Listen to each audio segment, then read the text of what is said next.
좋아요, 구독.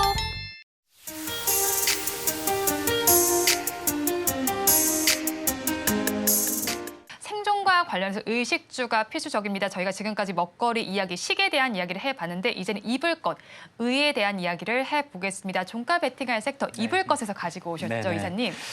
그 의류 OEM 업체들인데 이게 의류 쪽 같은 경우는 미국의 재고의 영향을 많이 받아요. 그렇다 보니까 미국 의류 재고 추이를 체크해 볼 필요가 있는데 의류 재고는 역사적인 하단에 있습니다. 그러면 이게 재고가 소진된 상황 안에서 기본적인 재고, 리스타킹이라고 하죠.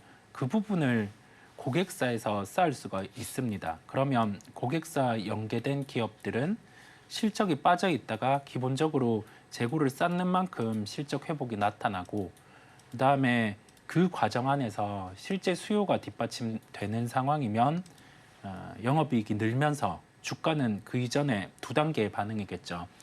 고객사가 재고를 쌓을 때 1차적인 상승, 그다음에 수요가 회복될 때는 본격적인 상승이 나오게 됩니다.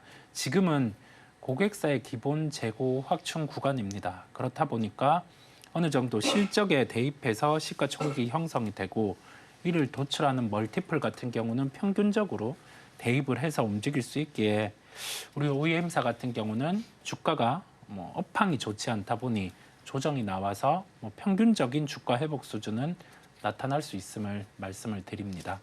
네, 평균적인 주가 수준이 나타나는 가운데 종목은 화성 엔터프라이즈를 가지고 오셨는데 네네. 이 종목에 조금 더 집중하신 이유는 뭘까요? 이 종목이 우리가 고객사 같은 경우를 살펴보자라는 말씀을 드렸는데 고객사가 아디다스입니다. 네. 아디다스는 트렌드에 한번 벗어났다가 나이키와 함께 도태가 되었었는데 최근에 우리 MZ 세대들 같은 경우가 아디다스를 신기 시작했고 그다음에 패션과 관련된 컬러 제품들을 많이 내놨습니다. 그렇다 보니 이제 아까 그 미국의 데이터를 대입했을 때도 네. 재고 비축 구간 이 부분에 도달을 한 것 같아요. 올해 예상 영업이익이 화성 엔터프라이즈는 640억 원 수준이 됩니다. 그러면 평균치 정도의 시가총액을 도출을 해본다라고 하면은 목표가는 12,000원 정도 1차로 나오게 되고요. 그다음에 2차 구간은 아까 말씀드린 것처럼 실제 수요의 회복 이런 부분이 추가로 나타나면 목표가는 더 올려서 말씀을 드리려고 합니다. 손절가는 추세 하단 가격인 8,000원을 제시해 드립니다. 네, 종가 베팅할 종 화성 엔터프라이즈를 짚어주셨고요. 또 가격이 올라간다 하면 이쪽도 빼놓을 수가 없습니다. 최근에 역대 최고가를 지금 구리 이야기를 좀 해보겠습니다. 역대 최고가지만 더 올라갈 가능성도 있는 쪽이죠. 네, 지금은 그런 전망이 많이 나오고 있습니다. 그래서 저도 오늘 구리 관련해서 좀 이야기를 한번 드려보려고 하는데요.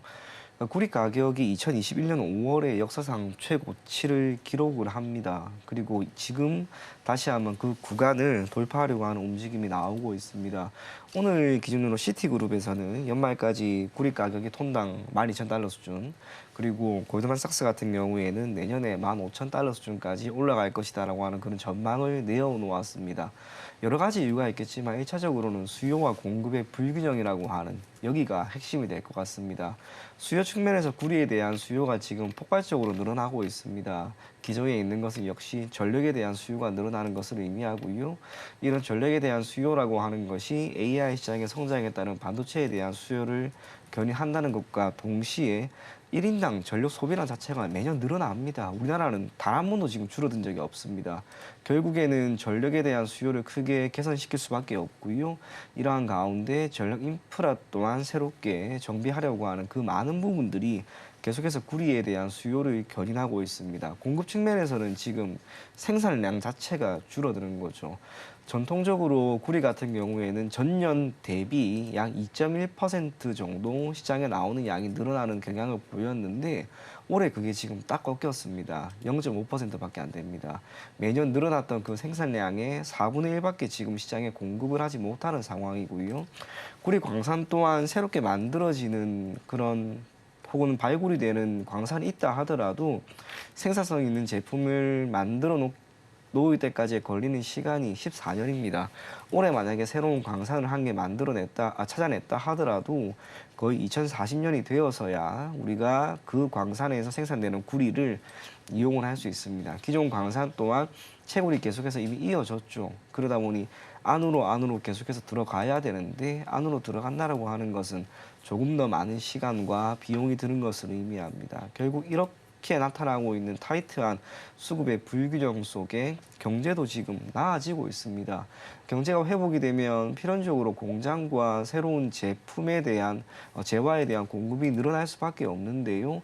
산업용 금속류 그중에서도 핵심이 되는 바로 이 구리 또한 공급이 더 늘어나야 합니다. 지금 그게 안 되는 상황입니다.